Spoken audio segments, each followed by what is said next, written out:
សូមជម្រាបសួរពុកម៉ែបងប្អូនទាំងអស់គ្នាសូមស្វាគមន៍ដែលបានចូលមកកាន់ការឲ្យតម្រុយឆ្នោតយួនរបស់ Channel ពូឆ្នោតរបស់ Admin ថ្ងៃនេះ Admin មានលេខល្អៗសម្រាប់ចែកជូនពុកម៉ែបងប្អូនទាំងអស់គ្នាយកទៅផ្សងសំណាងឆ្នោតយួនថ្ងៃទី17 ខែកុម្ភៈឆ្នាំ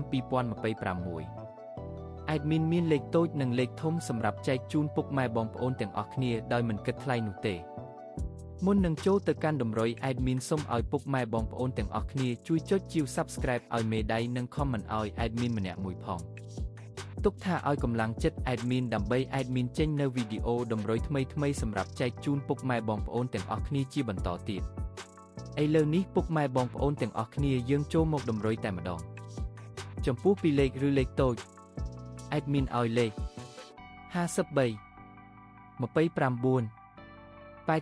29 84 70ចំពោះ3លេខឬលេខធំប៉ុស ABCD Admin ឲ្យលេខ299គុណ170គុណឬឯលេខអូសខ្ទង់ Admin ក៏ឲ្យដូចគ្នា Admin ឲ្យអូសលេខ50អូសនិង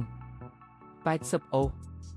ឥឡូវនេះតម្រុយរបស់យើងបានដល់ទីបញ្ចប់ហើយ Admin សូមជូនពរពុកម៉ែបងប្អូនទាំងអស់គ្នាដែលបានយកលេខតម្រុយ Admin ទៅចាក់ផ្សងសំណាង Admin សូមជូនពរឲ្យចាក់ត្រូវទាំងលេខតូចនិងលេខធំហេងលុយចូលទាំងអស់គ្នាជួបគ្នាថ្ងៃស្អែកជាមួយ Admin និងតម្រុយថ្មីជាបន្តទៀតសូមជម្រាបលា